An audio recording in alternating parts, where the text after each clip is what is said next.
过年杀猪分肉时，奶奶把2只猪腿都剁给了大伯家，只给我家分了全是猪粪便的大肠。我抗议，他就拿筷子敲破我的头。赔钱货，吃肉会烂肠子，吃猪下水正好洗洗晦气。嫌晦气，我这就把房点了，把晦气烧干净。平日对奶奶言听计从，老实愚孝的爹突然转身就要烧房子。不要啊！你要烧就烧你屋啊，烧我屋做甚啊？哎，我爹中邪了。事情要从我娘还在的时候说起。我叫小花，我爹是李二根。我爹啥都好，就是太老实还愚孝。这原话是我娘说的。每次家里卖的粮食钱都被奶奶拿去给了大伯，我爹辛苦1年到头1分钱都没看到。我娘恼了，指着他脑门说：“你这人啥都好，就是太老实，太愚孝，总是忍一忍，让一让。”娘年纪大了，大哥有儿子，咱就小花一个丫头，让着点也应该。都是一家人，计较那么多，日子咋过？让到什么时候是个头？让到我们小花也像我们一样，被当成草踩到泥里，让到你眼睁睁看着我们娘俩被作奸死，还觉得是一家人。最后爹只喃喃句：“不会的。”没过多久，娘病了，爹找奶奶拿钱治病，奶奶说没有，找大伯也没有。等娘闭了眼，奶奶在院子里叉着腰，口吐芬芳，骂他是短命鬼，没福气的，和他克夫克家。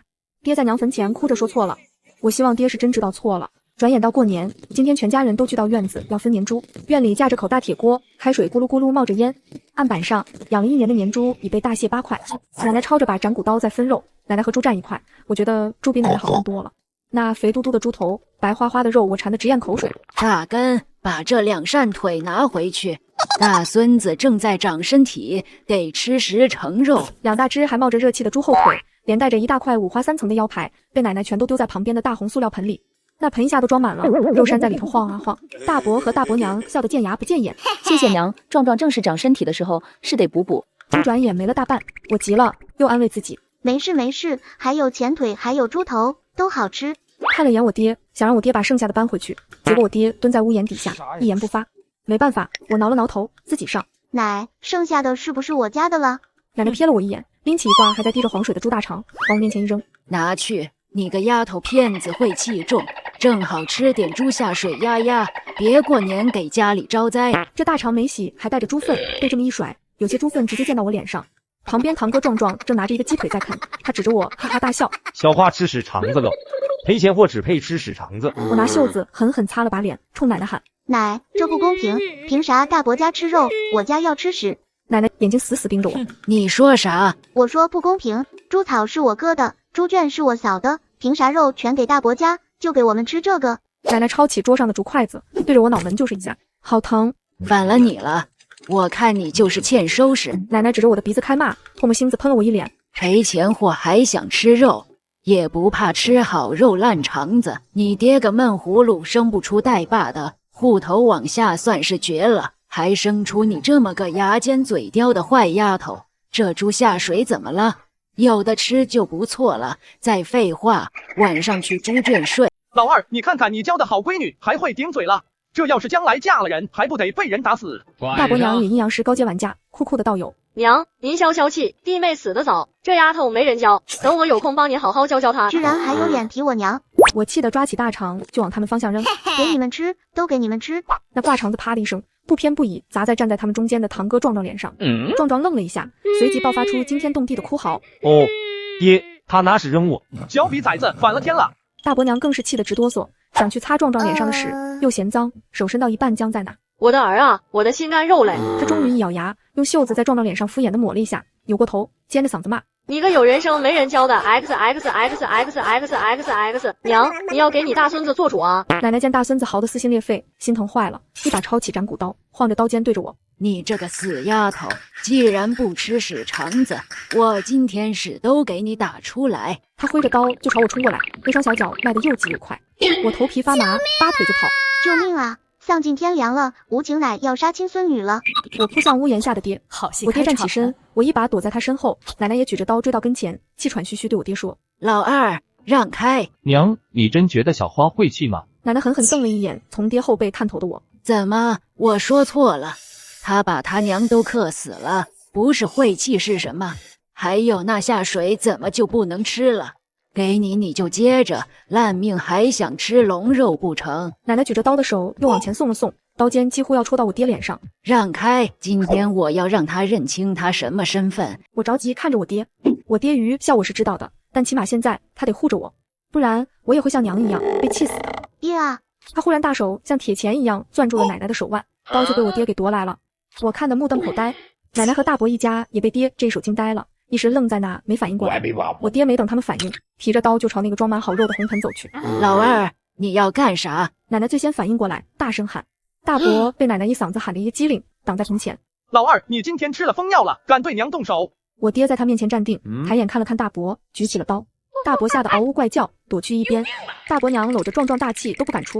奶奶也熄了火，声音小了很多。那个老二，有话好好说，先把刀放下。在他们惊骇的目光中，举起刀朝着那堆年肉一阵乱剁，刀狠狠剁在大红塑料盆上，剁在肉上，塑料盆碎了，猪肉滚得满地都是。顺带手把旁边的桌子直接给掀了。我看谁还吃。在场的人都亚麻呆住了，只有大铁锅开水咕噜咕噜声和柴火的噼啪声。奶奶则面色难看得很，嘴唇翕动了两下，似乎想骂，可一看见刀，又把所有话咽下去了。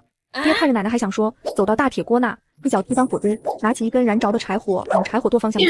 说我闺女晦气，我这就把房点了，烧干净晦气。爹说这话时声音不高，却把所有人吓得魂飞魄散。老二，你敢？奶奶顾不上刀了，小脚一迈就要扑上去。你敢动一下试试？这房子可是李家的祖屋，你要点了，要遭天打雷劈。大伯见奶奶冲了，也大了胆，扯着嗓子：老二，你疯了！那是爹留下的房子，你点了它，你就是老李家的罪人。我爹充耳不闻，把燃着的柴火跟手雷似的往柴火垛扔。我吓傻了，爹这也太出息过了吧，日子真不过了。族长和村支书被撩起的烟给引了来，我爹就直直站在那，手上拎着刀，脚下踩着猪大肠，眼神像吃人。李老二，你疯了，快灭火！族长和村支书一群人手忙脚乱，终于把柴火垛的火扑灭了。奶奶脸上黑黢黢的，坐在地上拍着大腿朝。作孽呀！我不活了！儿子要杀亲娘啊！雷怎么不劈死这个不孝子啊？族长，你要给我这个老婆子做主啊！二根，过年过节的，你这是要干啥？爹把猪肠子往族长面前踹了踹。叔，你看看这分的是什么？大哥吃猪腿吃排骨，我和小花就只能吃这。天天说我家丫头扫把星晦气，这是说自家孙女了吗？我是老实不是傻。既然这家容不下我娃，那这日子谁也别想过得舒坦。族长扫了眼地上脏兮兮的猪大肠，又看了看旁边散落的肉，咳嗽两声。他先看向我奶奶，语带责备：行了，别嚎了，大过年的闹得鸡飞狗跳，像什么样子？老嫂子，不是我说你，手心手背都是肉，你这也太过了。老二媳妇走得早，你当娘的不帮衬就算了，还这么作践孙女，传出去咱们老李家的脸往哪搁？奶奶被说的脸上红一阵白一阵，想反驳，可看着族长严肃的脸和边上脸上同样不好看的村支书，终究没敢再撒泼，只丧着脸。大伯缩了缩脖子，讪讪低下头：是，叔说的对。二根啊，你的委屈叔看见了，你娘和你大哥大嫂做的是不对，可再怎么说也不能动刀动火啊。这房子真烧了，你和小花住哪？你爹在下面能安心？我爹紧绷着脸没说话。行了，你娘岁数也大了，没几年好日子，别瞎闹腾，小心给惊了去。先好好把年过了，旁的事来年再说。老嫂子，一家人别干两家事，记住。这场闹剧最终在族长的和稀泥下潦草收了场。在大家看不见的视角，奶奶和大伯眼神对视，摆明了这是没完。刚过完年，爹一早去隔壁村帮人起猪圈了。奶奶破天荒给我煮了一个鸡蛋，笑得一脸慈祥。小花啊，吃了蛋，跟奶去山里大庙烧个香。大师说了，你今年运势不好，得去庙里去晦气。去完这一趟，往后日子就顺了。我不去，不要。我一口拒绝，鸡蛋看都不看一眼。事出反常必有妖，还是老妖。大伯在后面手里拿根麻绳，这可由不得你，你就是给家里招灾的扫把星，你不去，全家都得跟着倒霉。赶紧走！我嘴角被捆，嘴也被塞住，强行架上一辆板车。挣扎间，我看到壮壮从堂屋门后探出半个脑袋，咧着嘴角，眼神里明明白白写着：你完了。大伯娘站在屋檐底下看热闹，脸上没有半分同情，甚至还幸灾乐祸。在这对母子的目送中，大伯拉车，奶奶推车往山里去。山路越来越偏，两边的树林子越来越密，偶尔传来乌鸦的叫声，听得人头皮发麻。这不是去大庙的路，这是往鬼哭沟的路。村里孩子都听老人说过，这鬼哭沟多少年前闹过匪，死了不少人，后来就一直荒着，邪性的很。说是有人夜里经过，能听到沟里有哭声，他们把我带去鬼哭沟做什么？我用尽力气扭动，想挣脱开绳子。老实点，再闹腾，现在就给你扔山里喂狼。省点力气吧，到了地方有你动弹的时候。越来越荒凉的山路和两旁鬼影幢幢的树林，什么也没有。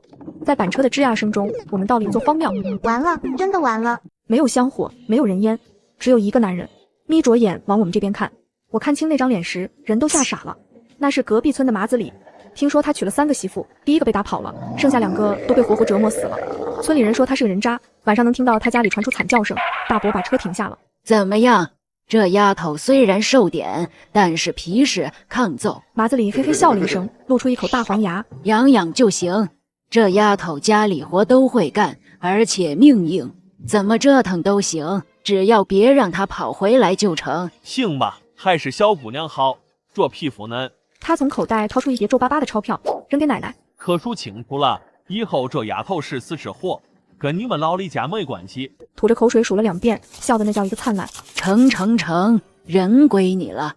不过你可不要叫她跑了，我们对他爹说这丫头出门失踪了，你要让人跑回去，我们可不好交代。不用你交代，你们赶紧走。行了，咱们走。奶奶看也没看我一眼，和大伯拉着板车顺着下山的路跑得飞快。只剩下我还有麻子李，他一直在看我，那双浑浊发黄的眼睛在我身上来回打转，我心里直发毛。爹还在隔壁村帮人起猪圈，没有人能救我了。嘿嘿，小媳妇，跟叔回家吧，叔家里有大狼狗，你要是跑，都放狗咬断你了腿。听话点，叔给你吃肉。使劲捏了捏我的脸颊。哎呀妈呀，真嫩，等不及带你回去了。拽着我就往那座荒庙深处走，他将我狠狠灌倒在杂草上，嫌我腿被捆着碍事，急不可待解开绳子。就在他准备解开我身上剩下的绳子时，我瞅准时机，我趁机抬起脚，用尽全身力气踢向他的裤裆。麻子李脸瞬间成了猪肝色，捂着下体跪倒在地。我手脚并用，爬起来就往庙后面的枯树林里钻。贱人，老子抓到你一定要扒了你了皮！身后传来麻子李暴怒的咆哮声和追赶声，我不敢停，拼命的跑。我大口喘着气，喉咙生疼，肺也要炸了。可哪怕我这么拼命的跑，老天也要绝我的路。前面是一道断崖，下面是黑黝黝的山沟。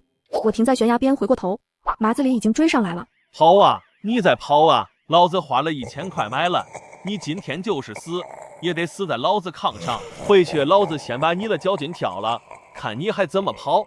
我不想被抓回去。听说他第3个老婆死时，全身没一块好肉。我蹲下身，抓到了一截树枝，我挥舞着树枝。你再过来，我就囊死你！他猛地扑了上来，我非你老祖！一声惊雷般的怒吼国粹。那一刻，我仿佛看见了天神降临。那是我的好大爹，10几米开外，爹提着柄大斧头冲了过来，他身后跟着拿着警棍的民警以及村支书。麻子李抬起的手僵在半空，敢动我闺女，不劈了你！爹没有废话，几步窜了上来，一脚将麻子李踹翻在地，又一斧头狠狠劈在了麻子李2腿部。麻子李被这恐怖的一击吓尿了。二根，别冲动了！村支书气喘吁吁地扑上来，死死抱住爹的腿。爹动不了，但眼珠子几乎要瞪出眼眶。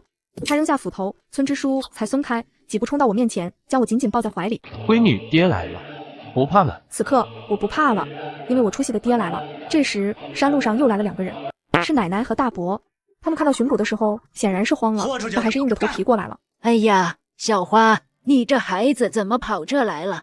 让你不要乱跑，你看还好找到了。是啊，还好有巡捕同志，你这孩子下次可不要乱跑了，遇上坏人可怎么办？大伯因为心虚也连声附和。走丢了。爹抬起一脚就要去踹大伯，被奶奶死死抱着另一只腿。二根啊，你听大哥解释。那是你亲孙女，要不是有人看见，小花今天就毁了。娘，你这心是黑透了吧？你在说什么？我年纪大了，听不明白。奶奶眼神飘忽不定，还在狡辩。那就去巡捕局听个明白。麻子李招了，他把所有做过的脏事都吐了出来。奶奶、大伯全都被带回了局子，大伯娘和壮壮也跟来了，在外头急得团团转。我则在医院养伤，我爹本来在医院照顾我，中途说有事要回村一趟，就麻溜走了。后来我才知道，他是回去做饭，不小心把屋子给点了，因为做饭时不小心把油倒多了，火灭都灭不掉。组长和村支书带着一群人气喘吁吁的赶来，看到这冲天大火，全都傻了眼。麻子李、奶奶、大伯的判决也下来了。奶奶年纪大装疯卖傻，撒泼打滚装心脏病，放了回去。大伯和麻子李都被关了起来。当奶奶和大伯娘、壮壮回村时，等待他们的只有一片焦黑的废墟。我和爹也没再回村子，去了镇上。爹去工地上做工挣来的钱给我读书，我也顺利考上了大学。我带着鲜花和点心来到娘的坟前。娘，你还好吗？我现在在城里上班，爹在镇上开了间小小的杂货铺，日子安稳。你在那边也要好好的。山风穿过林间，拂过我的脸颊，像娘曾经抚摸着我的脸。